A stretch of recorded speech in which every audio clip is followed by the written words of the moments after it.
to the stars. All history all the time. This is Bayonets and Brews History Talk Podcast. Here is your host, from History Savior 1941, Josh Fry.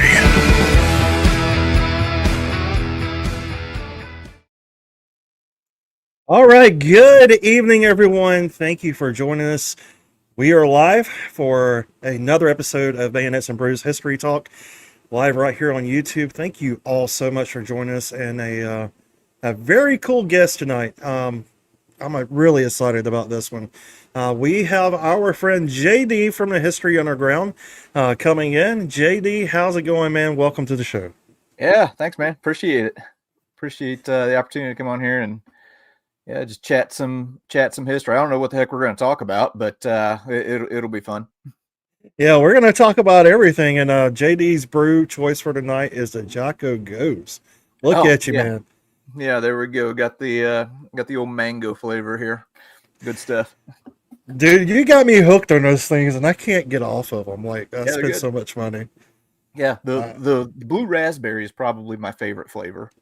But yeah, it's I have some people that rip on me about drinking an energy drink. But it's actually like a clean energy drink. So it's all natural products. There's no sugar or natural flavorings or unnatural flavorings, artificial flavoring. That's the word I'm looking for. But yeah, anyway, it's good stuff.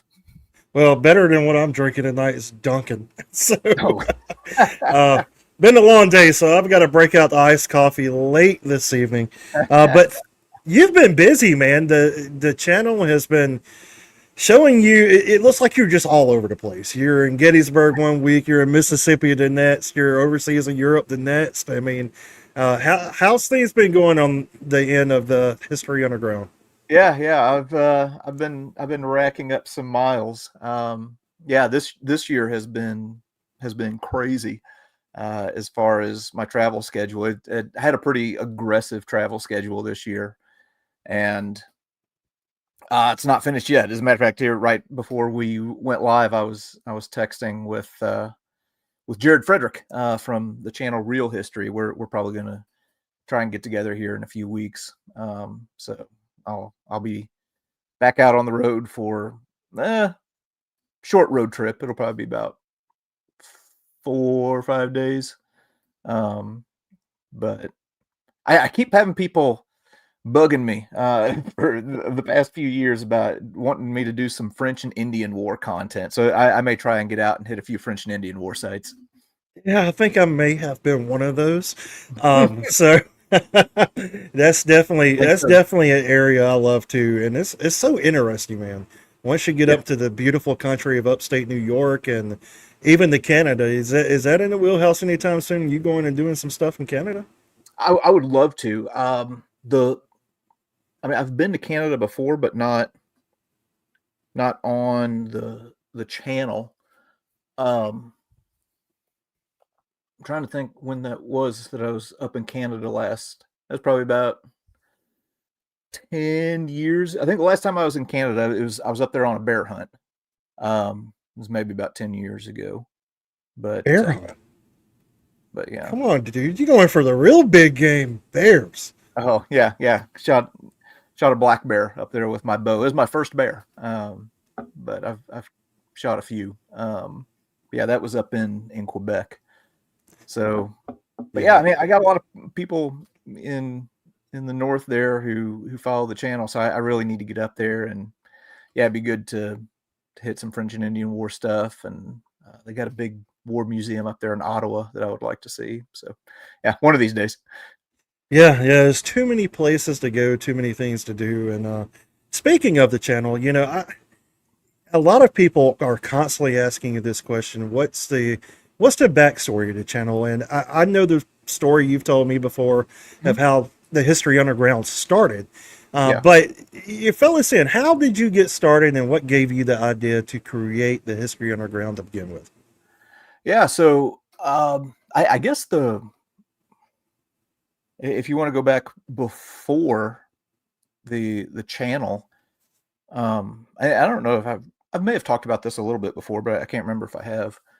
So I just mentioned, being up in Canada and was up on a bear hunt. I had a TV show that I co-produced with a guy from Iowa. It was a TV show called Hallowed Ground Outdoors, and it was broadcast nationally on a cable outdoor network called the Sportsman Channel. And prior to that, I had done some like hunting DVDs. Had a crew of guys that would go out and film hunts and things like that. So anyway, I had kind of that's where I developed my background with videography and editing and different things like that. I had the TV show for 6 years, and then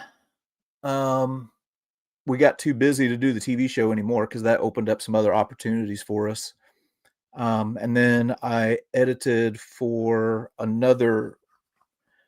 TV show consistently for, I don't know, maybe 10 years. It may not have been that long, but maybe 8 years, and then a few others here and there. But the genesis of the channel came from a bunch of high school students.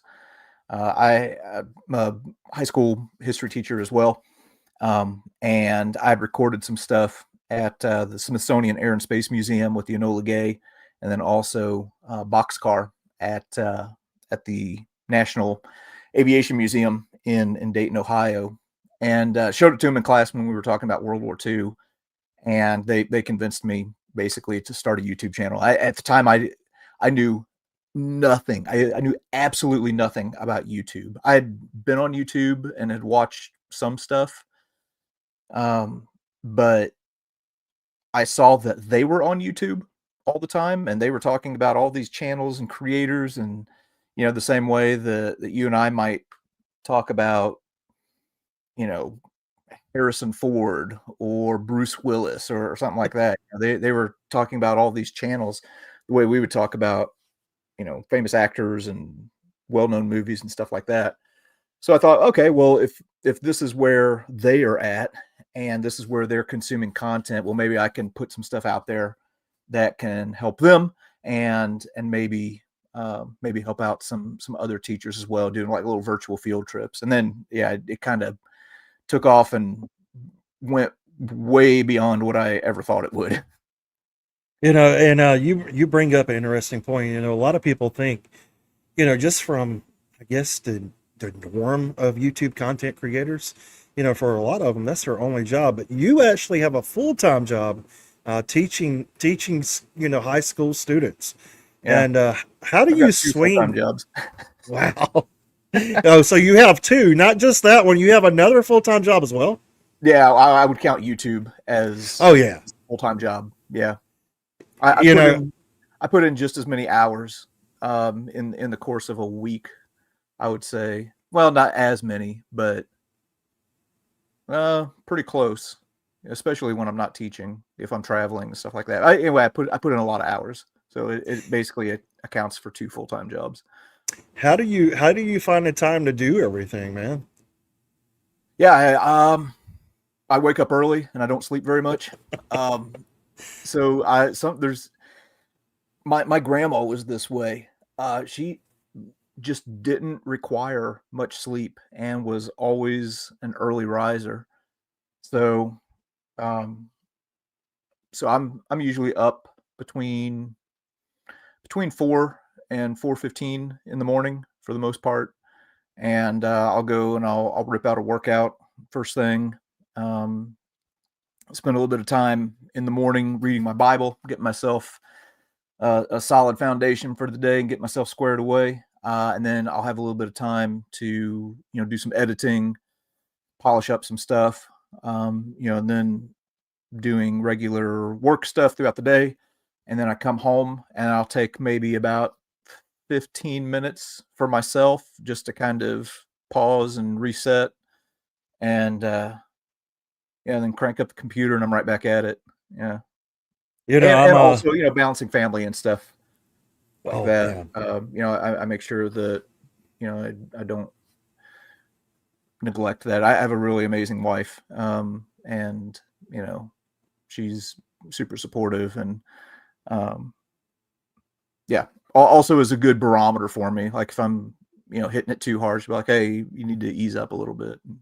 Yeah. If you guys do not follow JD, the History Underground on Instagram, you really should. I mean, I'll get on Instagram, every morning, check things out, and there'll be this story pop up a lot of times where JD is in the gym.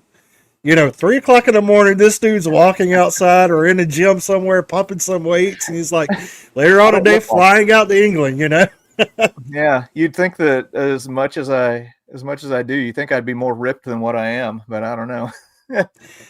So let me ask you this: what got you into history? What was your backbone in getting interested in history in the first place? Yeah, I had family members that really invested in me. Both of my grandpas were really instrumental in it. One was veteran of the Second World War. He was up in Alaska on Adak Island during World War II. He passed away when I was 12, though. So my my questions to him were only as deep as what a 12-year-old can muster up. So I didn't have as much experience with him, but my other grandpa, he was in the Korean War, and um, was a combat engineer in the 40th Infantry Division. Grew up during the Depression, and I spent a ton of time with him, and learned a lot from him. So he's I kind of come from a family of just storytellers. Uh, so learned a lot and asked a lot of questions. And then my dad was really big into history as well. A little bit different. Okay, so he's a baby boomer and grew up during the era of the space race. So um, growing up, watched a lot of documentaries and learned a lot from him about that era, and also a little bit about the Vietnam War and stuff like that. So yeah, I think that's where it kind of kicked off for me. And it was similar with me. I grew up around both of my grandfathers, and um, my grandfather I stayed with when I was little was a Korean War vet, and Okay. I recently lost him. And they're all gone now, and Yeah. I think that's the cool part about what you do with the History Underground is that you are such an instrumental part in telling the stories and preserving the stories of these veterans. You see one of the projects that you've been working on is the rifle project, Yeah. which has been really cool to see. And fill us in a little bit on the audience what the rifle project actually is. Yeah. Sure. So this is a project of a guy by the name of Andrew Biggio. So he's an author who has written a couple books, The Rifle and The Rifle 2. Long story short, he's a veteran of Iraq and Afghanistan. Got home, got an M1 Grand rifle, and it started with his neighbor, a guy by the name of Joe Drago, telling him stories. And Andy was so overwhelmed with sitting and learning the stories of this Marine who had fought at Okinawa. He said, "Hey man, would you sign my rifle?" And the guy did, and then it just escalated from there. Ended up going into or developing into a couple of books, and then he has taken several trips. I don't know how many it is now. I've been with him on 5, going and taking World War II veterans back to the battlefield. So um, he reached out to me. Oh gosh, I forget. It's been a couple years ago when I went on the first one with him. And at that time, these guys are like 97, 98, 99. And and he said there's so many amazing things that happen on these trips. And he said, I've just got my phone. And he said, I kind of get what I can. He said, I need somebody to go along and just be dedicated to capturing these stories. So I've become kind of like the designated camera monkey on these trips. And yeah, are just basically capturing the stories of these men, in the twilight of their lives. Because one thing that I've told people is how amazing would it be if we'd have had somebody with an iPhone or with a DSLR at the 1915 Gettysburg reunion, and just walk around with these old guys and have them say, um, I was okay. So yeah, I was in the 137th New York. Let me take you over to Culp's Hill and show you where we were. And he points, okay, yeah, there's where the Traverse was, and here's this, here's that, and we had this happen. I was like, man, how amazing would that be? But we don't have it. So this is something that we'll have, years from now. And those videos are all up on the YouTube channel. I think I even have a dedicated playlist to it. Dude, I've watched most of those videos, and for me, when my bucket list is just go over one time, but you've been over, I don't know how many times now, but you get to go over what a lot of these men who actually fought in these places, and you're Yeah. traveling back with a lot of these guys the first time they've been back since World War II. Yeah. And I'm sure there's been so many memorable moments for you doing that. But Oh, is gosh, there is there one in particular that stands out to you when you think back of all these trips you've taken with these guys? Oh, good grief. Could spend the rest of our time together telling about some of these moments. Um, I'll tell you the first one that really just impacted me. I was with a guy by the name of Jack Moran, who was in the 87th Infantry Division. He turned 100 just about 3 or 4 weeks ago. I was out there with him for his 100th birthday. But he was telling us about this place called Ormont, this just little bitty German village on just across the Belgian border into Germany. And we started, there's all kinds of like history guys on this trip, and some that are just incredible researchers and are really good. One was a German guy by the name of Paul, who was with us. And anyway, we found this place, and then we, dug into some morning reports and after action reports and stuff like that from the 87th. We're like, oh my gosh, this is incredible. And when we're on these trips, we're traveling around on a bus, so it's a pretty sizable group everywhere we go.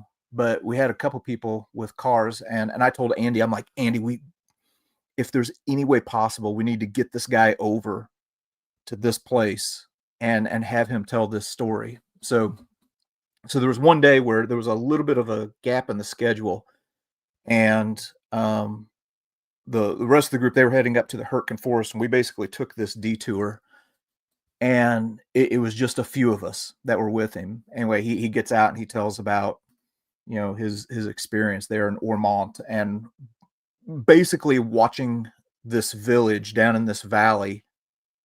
They called in corps artillery, which means like all of the artillery fired at once. The heavy artillery, light artillery, everything, and then all of it lands at the exact same time. So it's all time on target. And he said, I stood here in this spot and I watched this town disappear in front of my eyes. So that was probably the first one where I was like, oh my gosh, I can't believe that I'm here. And at that time we said, okay, this will probably be the last time that we'll be making it over with veterans. And I've had 4 more last trips since then. So, you have been, over in Europe. You've been to the Pacific Theater. You have been to Vietnam. You have been, all over the place, man. You I had haven't been to Vietnam yet. I'm oh, working on it. okay. I thought you had been to Vietnam. That's my fault. So it's coming, guys. Maybe It's somewhere down the pipeline here. I'm working on it. But you have been a lot of places. Now, Greece, I don't think that was one of your favorite places that you ever went, was Greece. No, probably not. Yeah, there's a backstory. You guys got to go watch the History Underground for that backstory on that one. We'll leave it at that. But, you have visited so many different places, JD. What's probably out of battlefields in these places that you've been, what's one of your favorite places that you've ever been with the channel? Oh, crud. Man, that's another difficult question. I'm just throwing them at you.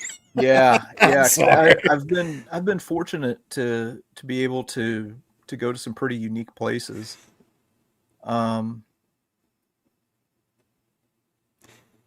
I'll just modify your question. I'll throw out a few. That'll work.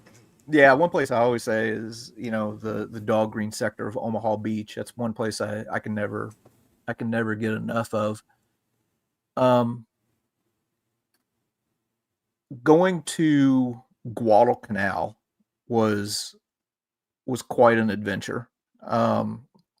Just because it's so stinking difficult to get there. Like it takes forever. And on that trip, if you've watched the HBO series The Pacific, like the first 2 or 3 episodes are set in Guadalcanal.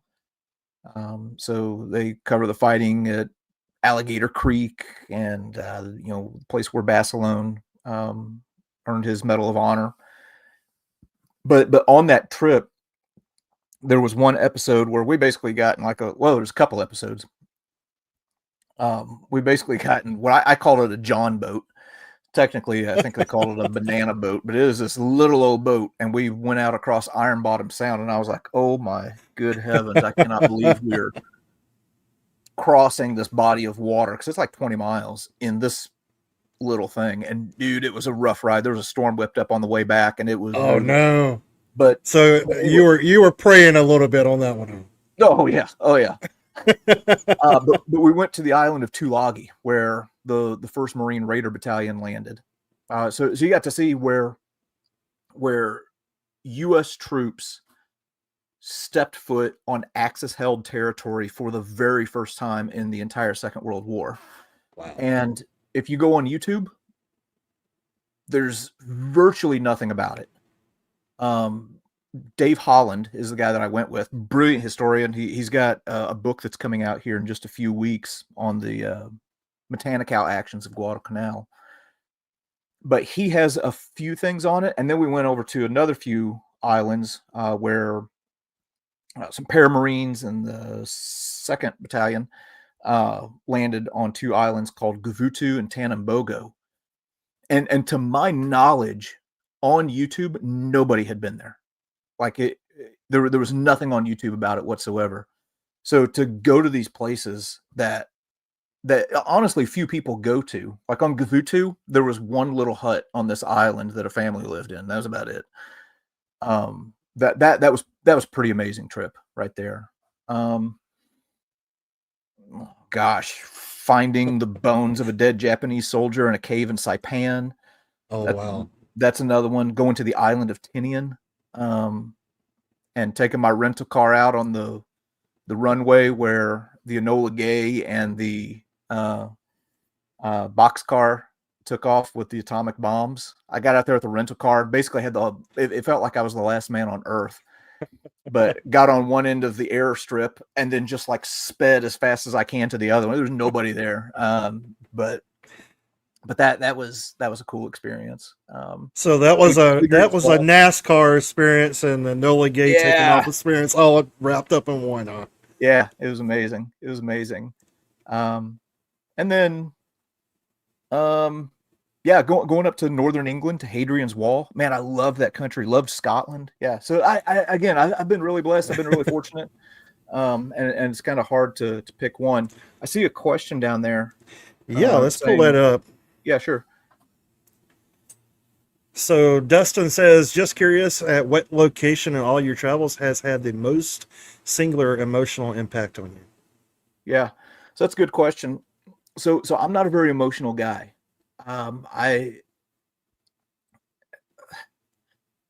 Like people go to different places and, will maybe break down in tears or something like that. I don't know if something's broken in me or what. I'm just not a very emotionally expressive individual. The one place that for me was the exception where I got close to being a little bit emotional was the Flight 93 Memorial in Shankstown, Pennsylvania, or Shanksville, Pennsylvania, where Flight 93 went down on September 11th. But there was something about that. I don't know what it was that hit me in that moment, or just like reading some of the stories, or and telling some of the stories when I was there. that one probably had the greatest emotional impact on me. But many of the places that I've been, you go there and you can definitely feel the weight of history, and you're just like, gosh, like going to Omaha Beach, um, or I'm just trying to think Sure. of some other places. Some of these big cemeteries, you're just like, good grief. Yeah, I think for me, every time I go to Arlington, it just I Yeah. don't know. It's a different feeling Mhm. from any other cemetery or place you'll ever go, and to watch the changing of the guard ceremony at the Tomb of the Unknown Yeah, is something I believe that every American should witness at least once in their lifetime, I agree. um, because it I don't know, it just weighs on you the true sacrifice of freedom Yeah. when you stand there and you witness that. And there's so many places. Gettysburg is another one. I mean, Mhm. Gettysburg just you know in the Evergreen Cemetery at Gettysburg is, I don't know, it's not easy to explain. You're Yeah. standing where two of the biggest events in American history has taken place. The Battle of Gettysburg, which raged in the middle of that cemetery, literally, Yep. and then Abraham Lincoln would stand there and give the famous Gettysburg Address years later. Now, Grant, we have another question for you, JD, if you're good with that, from Yeah. Grant. Yeah. Fire away. And he says, how does JD balance telling the stories with the visuals in his videos? Does he ever worry that the great looking shots he gets will distract from the history? Um, I get concerned that a bad shot will distract. So some of the so I just got back from the Netherlands a few weeks ago, again with Andrew Biggio from the Rifle, and I went out a few days early to shoot stuff because it's difficult for me to operate with a big group, when they're on a schedule and everything like that, and I'm moving slow, and yeah, I like to take up my time and make sure that I get everything right. So Sander from the channel Sander VK History, who also does the animated maps on my channel, went with me, and like we were just standing there, and he said, "Are are you ready to move to the next spot?" And I said, "I'm waiting on this cloud."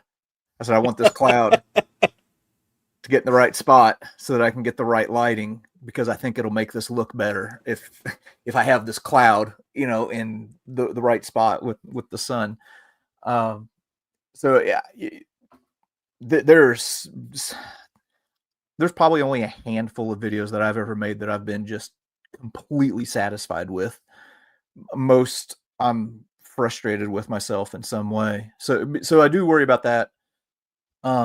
With the shots that I have, which I get a lot of kind words, from people about the visuals in the episodes. I do that what I do intentionally, um, because I for one I don't want there to just be, and this is just a personal decision on my part. I don't criticize anybody else's channel because everybody does their own thing, and I think they do it well. For me personally, I don't want to be talking the entire time. Uh, I think that would get maddening. So if you'll notice in the videos, there's a little bit of a rhythm where I'll talk for a certain amount of time, and then I'll bring in some music, and I'll have my pretentious slow motion shots and stuff like that. And what I'm trying to do is give your brain a chance to breathe for a second and kind of take in what we just saw, process that for a second. Okay, now here's the next part of the story. So it's almost like chapters in a book where I don't. For me personally, when I'm reading, if I get to the end of a chapter, I'll set it down for a minute and be like, okay, and I'll kind of think about what I just read. So I kind of try and translate that to the, um, to the episodes. Um, yeah, but That's what I do worry about is messing stuff up. That's what I really worry about. oh man, and when you a lot of people The shooting for me is the fun part when I'm out filming. That is the fun part. The part I hate is the editing when you come back. There is so much work Yeah. involved in creating YouTube videos, and it just the editing part alone takes a long time to do. And yeah, I mean, you have got this thing down to a science, and Oh, no, no, no, no, no. I would not say that at all. I would vehemently disagree with that. Um, well, like I said, I'm highly dissatisfied with most of the stuff that I produce. But I just get to the point where I'm like, I can't. There's nothing else I can do. With this, there are very few episodes. There's only a handful that if I were to go back and have a chance to redo them, I would do them the exact same way. Most of them, I would be like, man, I wish I would have done this. I wish I would have done that. I wish I'd have picked a different song here. Um, wish I'd have spent a little bit more time getting some, other stuff. Yeah. But well, let's switch gears here for a second. Dustin just has a good point here, kind of leading us into our next topic that I wanted to kind of bring up to you, and it was speaking of the animated mounts. mhm. Those in your recent Bryce's Crossroads video were great. I was able to visit there where Project passed this past spring, and such a neat battlefield. Oh, cool. Your latest video on the History Underground is the History Traveler episode of Bryce's Crossroads. Now, that is some untapped terrain almost on YouTube from what I've seen. There are a few other channels who had gone there before me, and I'll be honest, I leaned on those channels a little bit myself just to kind of get myself prepped, and then there were some other resources that I pulled from. American Battlefield Trust did two or three video, two, three, four videos from around there at Bryce's Crossroads, and then also Project Past. The Project Past one annoys me a little bit because I think he did a better job than what I did. And his treatment of it, I think, was more thorough than what mine was, and he showed some things that I didn't. So anybody who watches my Bryce's Crossroads video, I would definitely encourage you to go watch that one next, because information wise, it's probably, well, not probably, it is better. So maybe you can treat my video as like an appetizer and then go to that one for the main course. And then, of course, the American Battlefield Trust, they do a great job going in depth, and they had some local professionals who were there. So maybe between the three videos, you can kind of get an overall view. But yeah, it's a very interesting place. Also one that I had a personal connection to. So my three times great grandpa, my great grandpa, a guy by the name of William Henry Woodruff, was in the 10th Missouri Cavalry, and fought in that battle. Now, if you go to the battle map, some of the battle maps that I've seen, I'm not trying to throw American History Trust or American Battlefield Trust under the bus here. Their battle map of Bryce's Crossroads doesn't include the 10th Missouri Cavalry, but they were there. They were on the southeast road leading into Bryce's Crossroads, and I found an account that talked about, even though that was a disastrous day for the Union, there was one account that praised the 10th Missouri Cavalry for their performance that day and for holding up under fire and basically preventing a very, very bad situation from becoming exponentially worse. So it was cool to be there in the spot where one of my ancestors fought. Yeah, and guys, if you haven't, go subscribe to James from Project Past, good friend to us both, and man, he has some outstanding episodes on his channel. Everything he does is pretty cool to watch. And the Bryce's Crossroads, episode that he did, that's one that's also helped me out too. And I have not been able to set foot in Bryce's Crossroads yet myself, but that's an interesting story at Bryce's Crossroads with Forrest's Cavalry. Yeah. They've got around 3,500 men on horseback, and then you have William Sherman, who is raging war in Atlanta, and he's depending on a railroad line that. Well, the South knows that he's depending on, and that creates the battle there in June of 1864. And there's the story I take away from there that really interests me is, one of the 10th Missouri Cavalry, because they are one of the few, like you said, that was able to kind of stand their ground and Yeah. not, fold up under pressure. But also the USCT guys that would buy the time for the retreat. Yep. There's 2 regiments, U.S. colored troops there. And their story is just absolutely amazing to read the accounts from. Yeah, because a lot of those guys were like native to that area. So they weren't directly from that area of Mississippi, but they were within reasonable distance. So yeah, these men are freed and join up with the Union Army, and then are basically coming back and are fighting the Confederates there. But yeah. So, you have Bryce's Crossroads on the channel right now, but you very recently was at Wilson's Creek. You've done a few things at Wilson's Creek, and that's probably been one of my favorite episodes, I think, that cool. you put out yet, because I'm interested in the Battle of Wilson's Creek and the Trans-Mississippi Theater of Operations. So Wilson's Creek was a welcome treat in your home state of Missouri. Yeah. And what was some of the details about Wilson's Creek that kind of interest you about that battle there personally?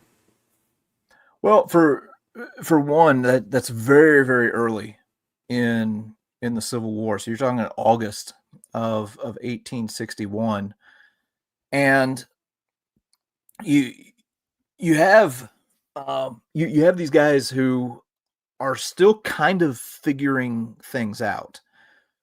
So the Union and Confederate Army that you see in 1861 is vastly different from the one that you see in April of 1865. As a matter of fact, there's one incident at Wilson's Creek. So just to kind of give you a quick overview, Missouri's a dang mess during the Civil War, but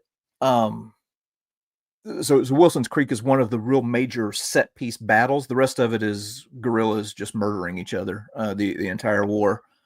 But here you have this battle very early on where Union and Confederates are trying to get control of Missouri, and the Union commander is this fiery guy named Nathaniel Lyon, and he is going down to the area of Springfield, where a combined Confederate force under Sterling Price and Benjamin McCulloch are at a place called Wilson's Creek. And essentially what the Union was trying to do is they were going to move in from what one element under Lyon was going to move in from the north. Another element under Franz Sigel is going to come up from the south, and they're basically going to try and catch these guys in a vice, the Confederates in a vice. Because if they tried to withdraw from where they were, there was a chance that they could get wrecked. So anyway, in the middle of all of this, so Franz Sigel's element is moving up and has some initial success on the southern end against Sterling Price, and they see these guys coming towards them. I forget which regiments it was in the lead right there. But they're not in Union blue. Some of the guys are just in plain clothes. Some of them are in like a butternut color uniform, and they're like, "Oh no, that's the guys from the 1st Iowa." And then all of a sudden, these guys who are not from the 1st Iowa, but who are in fact Confederates, pop up over this rise and shoot right into them, and that breaks everything up on the southern end. So anyway, it's a lot of confusion. You also have some, interesting figures who are going to play roles later in history. Sam Sturgis is there. So after Nathaniel Lyon, who was the first Union general killed in the war, after he is killed there at Wilson's Creek, Sam Sturgis is going to take command. And then Sturgis, he's going to be the one who's in command of the Union troops at Bryce's Crossroads when they get completely smashed. Also at Wilson's Creek is Frederick Benteen, who is going to have a pretty major role later in history at Battle of the Little Bighorn. So anyway, yeah, all kinds of interesting stuff there, and I don't think that battle has been covered just a whole lot on YouTube. Trans-Mississippi gets kind of overlooked, and I think that's a tragedy. I'm trying to fix it. You know, one of the coolest places, you must go visit this place, is the battlefield of Honey Creek in Oklahoma. That is it's an interesting story to dive into, especially in the Trans-Mississippi area of operations. And once you start getting into the Trail of Blood on Ice campaign in 1861, you know, a lot of these stories just come alive in that Trans-Mississippi area, and it's not, you know, there's not a lot of people diving into this stuff. I do have another question that's popped up for you. It is Dogface here. He says, JD, any plans on doing some more follow-up videos in the Lexington and Concord area? Okay, I probably Thank you for saying that correctly, by the way. I did? Did I say that correctly? I say it Concord. I took a lot of heat for that. The locals in the Boston and Massachusetts area who don't speak proper English really jumped all over me and said that it's Concord. But if you look at that, look at the second syllable there. Like what I asked the question, what do you plug into an electrical outlet? Do you plug in a cord or a curd? All right. So Concord is how I say it. But yeah, I know that everybody else says Concord. But they're gonna massacre both of us, but it's okay. I agree. It's Concord, CORD, not a curd. But he asks, is there any plans on doing some follow-up videos in that area, like some other actions along the Battle Road? Yeah. So if you go to those videos, there's one at Lexington, one at the bridge there at Concord. And then there's a third video after that I go along the Battle Road and kind of trace that craziness back towards Lexington. I'm going to get back to Boston at some point and shoot some more content there in that area, you know, kind of on the siege of Boston. I also have a goal of visiting the graves of every U.S. president. So Adams and John Quincy Adams are right there in Boston as well. So I want to hit that. Excuse me. I've been keeping, because I have a lot of people ask me about Revolutionary War stuff all the time. And honestly, I've been keeping a lot of Revolutionary War stuff in my hip pocket until next year. I'm wanting to really kind of lean into more Revolutionary War content next year for the 250th anniversary. And yeah, I've got some. I got a few things that I'm working on. Yeah, one. I want to hit some spots that don't typically get hit for the Revolutionary War. So of course I want to go to, you know, Trenton and Princeton and Saratoga and all of those places, but I also want to maybe throw out some things that maybe people don't know about as well, or as much about. Now you kind of get me excited over here about what could be coming down the pipeline with that, because you know that was one of the questions I had planned to ask you later in this podcast interview was, you know, are there some American Revolutionary War 250th plans in the future for you? And you know, it's such a cool war to study and a cool subject to get into, and I mean just every piece of it, the Southern campaign, the the things that happened in the Southern Campaign really interest me because, that doesn't get a lot of attention, like, the Battle of Savannah or, Yeah. some of those actions. And there's a lot that gets missed with the American Revolution. So I'm really interested to see what you got coming from there. Yeah. Um, And in my opinion, I mean, this is just my perspective, so I could be off base. I think that Americans in general have become highly detached from our roots. Um, you'll find a lot of World War II content out there, pretty decent amount of Civil War content. Not a whole lot on the Revolutionary War. Uh, so I'm wanting to hit that harder than I have before. In this next year, and also you got this Ken Burns series coming up on the oh Civil War that yeah. I'm looking forward to. That I'm hoping is going to kind of move the needle forward a little bit as far as getting people connected back with our roots. That's one of the things I've noticed too is recently there has been an uptick in historical, filmmaking with different historical subjects, which is refreshing to see. Ken Burns being probably the biggest project coming up out there, but there Yeah, also have been a couple of others, and it's refreshing to see that there are things that's starting to come back into light here and into play, which is yeah, which is pretty cool. And I couldn't agree with you more that we need to get back to the roots of things a little bit, and yeah, it's just such an interesting and important subject for people to study and understand, which is going to be cool to see your content and some of the other content that so many other great YouTubers out here making historical content yeah. have coming up. We need to get people reconnected with how much we're supposed to hate taxes as Americans. Uh, Yeah, yeah, I would totally agree with that. My wallet is screaming for mercy, I tell you, yeah, every day. Um, Grant actually says it is a good community. It's a good the community of history YouTubers you guys are a part of are always promoting each other's work, which is awesome. I mean, in the background, what people don't realize is I think that most of us are friends. yeah, We're interested in history, and sure.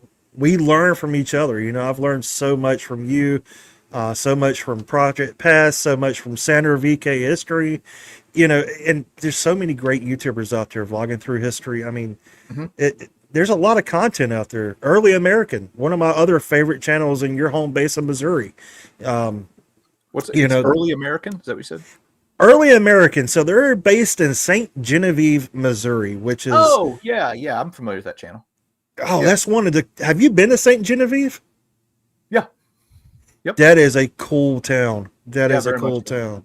Very much so. Yeah. If, it's not talked about, but it's running very close to Williamsburg in coolness. I mean, Yeah, it is a neat place. yeah. It's really neat. Oldest settlement west of the Mississippi. Yeah, They have a great channel. They do a lot of cooking stuff. They do a lot of other. They have another channel that's a sister channel that they have called Frontier Patriot, I believe, okay. or something like that. Frontier What was the name of Patriot, the first one? American what? Front early American. Early American. Okay. I need to go and subscribe to that. I've watched that channel before, but yeah, couldn't remember the name. Speaking of, what's some of your favorite when you're down in the plane traveling or in the airport sitting? What's some of your favorite besides the American Battlefield Trust? Okay, let's get that out the door. That's all of our favorite, I Yeah. think. Besides American Battlefield Trust, what's some of your favorite go-tos that you could recommend out there to people? It was as far as Yeah, YouTube channels. YouTube. Yeah, YouTube channels. Oh, good grief. You can go to my channel and scroll down and see all the channels that I'm subscribed to, which is a lot. And you can kind of see, who it is that I follow and who I like. I watch, yeah, of course, American Battlefield Trust is right up there.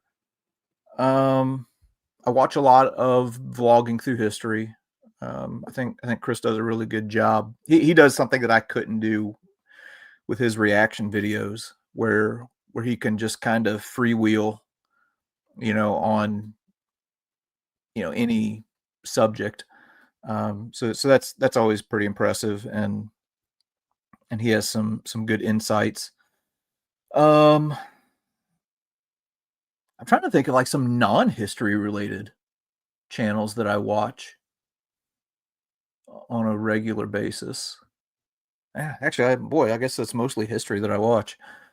But Real History, Sander VK History, History in Your Hand.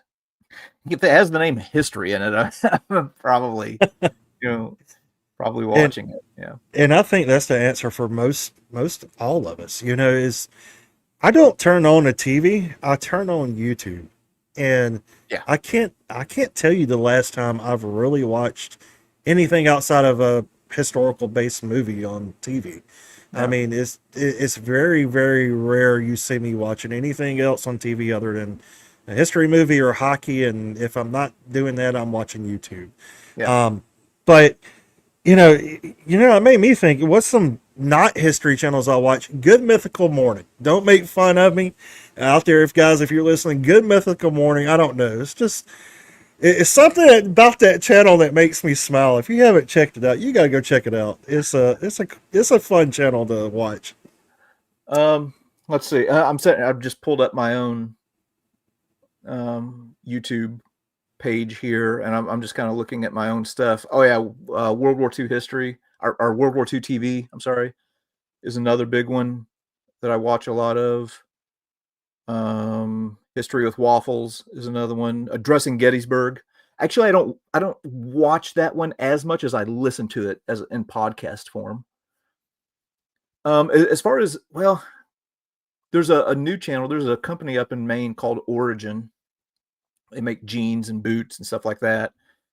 And I'm friends with their CEO, a guy by the name of Pete Roberts, and he just recently released a YouTube channel that he's doing like a daily vlog that kind of goes behind the scenes of, running this multi-million dollar company. That's one that I've been watching a lot of lately, and he kind of interweaves some history stuff in there, but yeah, it's mostly business type stuff. Walk with History, that's another one that I watch quite a bit of. Boy, I'm sitting here looking at it, and it is just a lot. It's a lot of history content. Man, maybe I need to diversify a little bit and start expanding my horizons some. Wes Huff, that's more of a biblical theology type channel, so I'll watch some of his stuff. Yeah. And one of the things that we both have in common is we both like to hunt. We both love outdoors. But more than that, we like guns. Yeah, I said the word guys, forgive me. But, I love gun channels. Demolition Ranch, I almost cried, man. When he said he was leaving, when Matt said, "Hey, this is it," I think I almost got emotional actually and shed a tear over that. I think because dude, I love gun channels, man. Gun channels are my favorite. Grand Thumb. You can't go wrong on a rainy day where you just want to take a break from the history stuff a little bit and watch some guns. Grand Thumb is awesome. Someone, Grant asks, JB is an outdoors guy. Has he ever thought about doing videos about national parks like Yosemite and Yellowstone and their history? That's a really cool question, because I'm interested to see what your answer on that is. I actually have. I even kicked around the idea at one point of starting a separate YouTube channel that would be just solely dedicated to national parks. But like right now, I literally have no margin in my life whatsoever to add anything else. So maybe, someday if I transition out of education and that I've got some, business ideas that I'm developing right now that will maybe take me to the next step. Of course, that might end up making me even more busy. But if there were ever a gap that opened up in my life, I would consider maybe starting another YouTube channel that was just solely dedicated to national parks, or maybe just integrating it into what I already do. But yeah, I love that idea. I love our national parks, and I think it's one of the best things that this country has ever done. So yeah, I like to promote that stuff when I can. Dude, that would be so cool to see is you do another channel just on national parks. I, for one, would be a big fan of that Yeah, because just it's, get an old beat up van and just travel to national parks. Yeah. actually, me and my wife are looking today at some camper vans Yeah. to actually be able to go do that. So, yeah, that's the dream. Is I want to go to Canada. I want to drive across Canada and go to the Canadian national parks and forests there because they're just absolutely stunning and breathtaking. They're breathtaking, and plus there's some good hunting up there. Yeah. I'm not hunting bear because I would pee in my pants if I ever come across, face to face with a bear. But no, I'm gonna write that one off. But moose and things like that, I could do. Let's see. Millsap Duro has a cool question here. Here's a question for JD. What is one military firearm that you want to add to your collection that is a holy grail item for you? As far as one that I could legally own right now. Legally? Yeah. Yeah. Man, I would love to have a paratrooper carbine. I don't have That would be cool. I don't have one of those. I have quite a few guns. But I don't have a paratrooper carbine. Yeah. So I think that would be pretty cool. That would be cool. I don't have a carbine at all. I've had a lot of people ask me that. Do you have a carbine? Yeah, I've got one. I actually don't. I don't have a World War II carbine. I need to add one to the collection. I've been busy recently buying AR-15s Mhm. and kind of redoing those a little bit. But I tried out a friend of mine's BAR, and I almost said BAR too. yeah, it changed my mind. When you hold that gun, dude, it is so dang heavy. Yeah. It is. I didn't realize it until I started carrying this thing a little bit during an event that we have for reenacting, and it changed my mind completely. I was like, dude, I don't want one of these. Like, I could not imagine being one of these guys in World War II lugging that big Bertha thing around. I mean, those things they pack some power, but they have a big weight on there as well.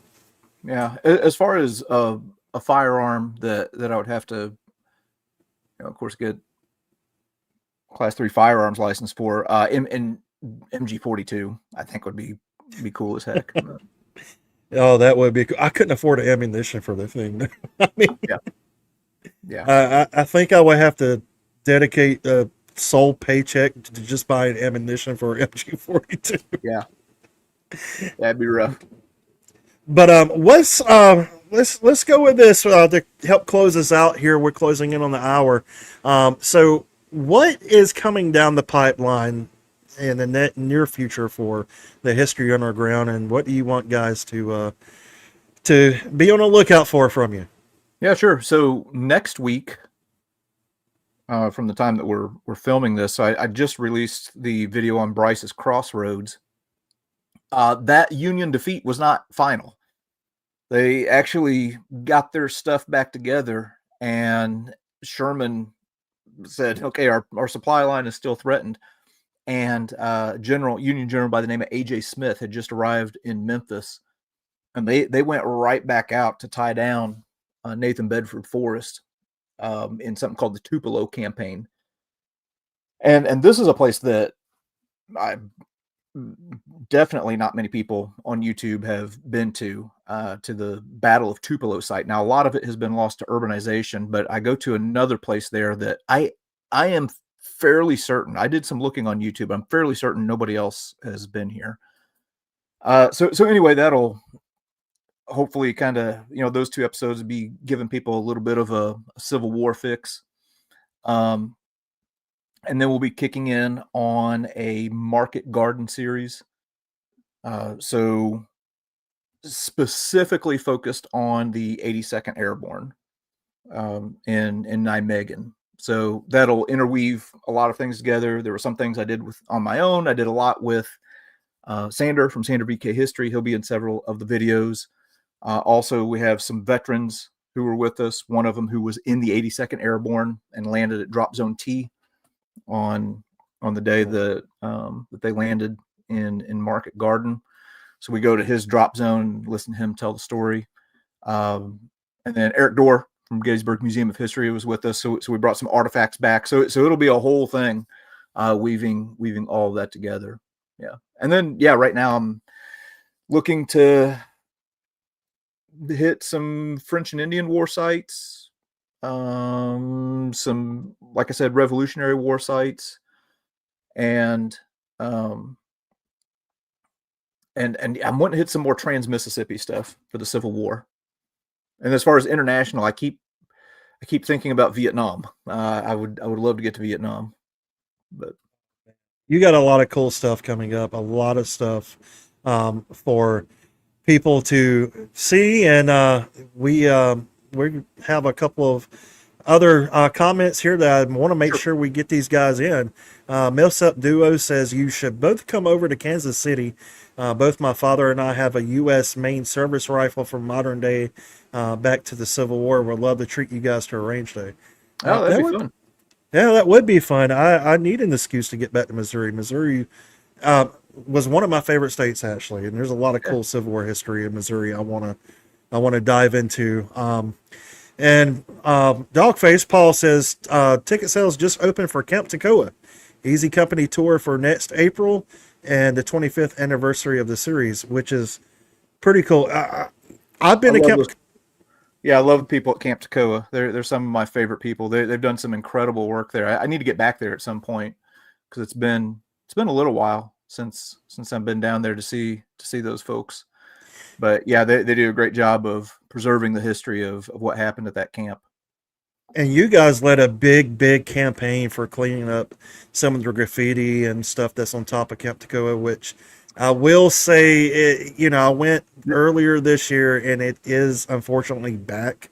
I don't think people get the memo. But unfortunately, I'll just be blunt. Unfortunately, the locals refuse. There were some plans, or how do I want to phrase this here? I want to be diplomatic in how I say this. There were some proposals that were put forward that would have properly protected that site, and unfortunately, there were some very outspoken locals who were very much against it, and were unwilling to protect that site in the way that it needs to be protected. But yeah, it is what it is. That doesn't take away from what the people at Camp Toccoa are doing. They do an absolutely phenomenal job and have rebuilt some of the barracks using some of the original material. Yeah, it's an incredible thing. So yeah, I would highly encourage people to go to that event. Yeah, and there's a great museum there. When I recently went, I saw some of the work they were doing there, and it's incredible. I went there several years ago when there was really nothing there to what it is now. And it's just incredible to see the transformation that's taken place there and the preservation. And unfortunately, that's one of the things that we run into in the history field. Helping preserve is you always are going to have enemies that you're going to run into that's going to try to hinder things. But hey, you got to keep on fighting and just keep on pressing forward, and one day things will come out in your favor. And that's the good part about being able to do this, is that you see when the good things do happen. So kind of bouncing off of that Camp Toccoa thing there, with and the Easy Company tour. I just, in the past 2 days ago, got to see the plans for the expansion at the Gettysburg Museum of History, which is going to have an incredible Easy Company display. It's probably going to be the largest single collection of Easy Company artifacts in the world.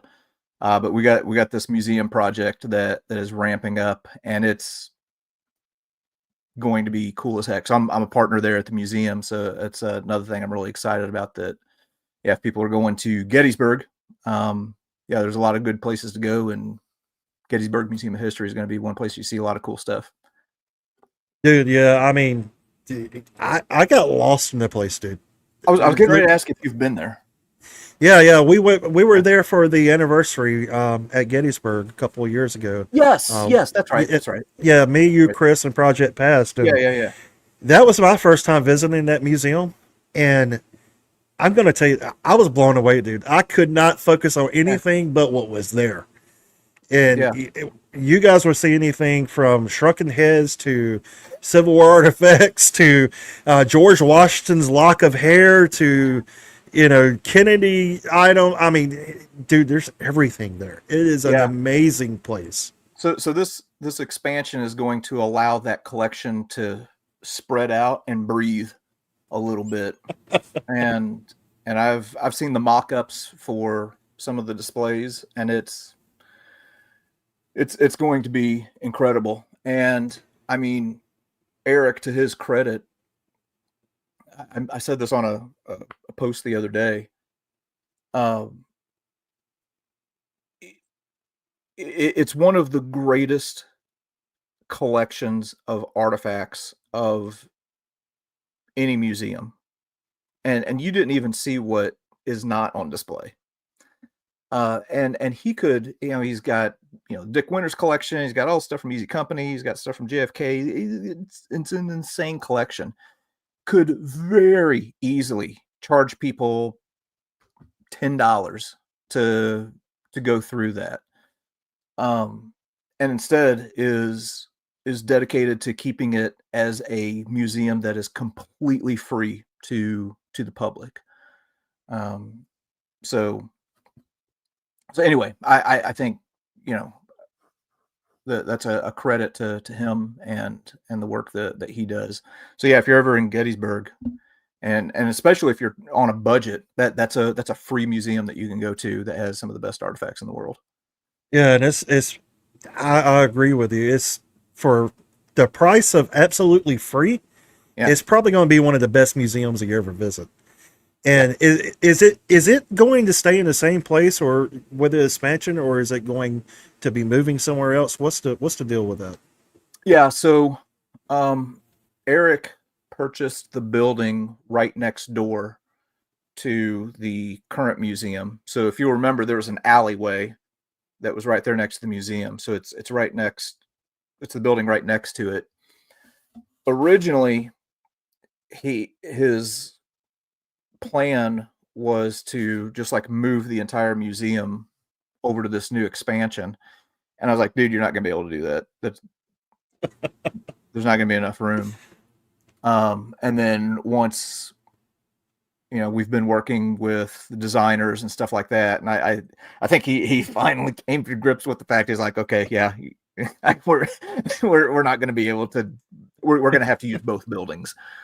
So I think the plan right now is the new expansion is going to be highly focused on the Second World War, and then the existing is going to have the Civil War artifacts and some of the political history, and maybe some rotating displays and things like that. Yeah, so it'll all be able to get out, and like I said, it'll be able to breathe a little bit. And guys, go check out JD's channel again for some awesome. If you kind of want an idea of what's in this museum, you got to check out his channel. There's a lot of cool episodes there where him and Eric Dorr highlight some of these artifacts there. And also, if you want to own a piece of history, well, Gettysburg Museum of History gives you an opportunity. Go on their website, Gettysburg Museum of History, Google them, go on the website, and there's all kinds of cool Civil War, World War II artifacts and things that you can buy for yourself for your collection. And I've been guilty of buying a few of those items myself for my own personal collection. Yeah, thanks for mentioning that. And also the sales from the stuff on the store goes to keeping the museum open for free. So You can't beat that. Can't beat that. And the other piece of advice for anyone going to Gettysburg, go the horse soldier, but leave your wallet in the car, because that place is another place in Gettysburg gets me every time, man.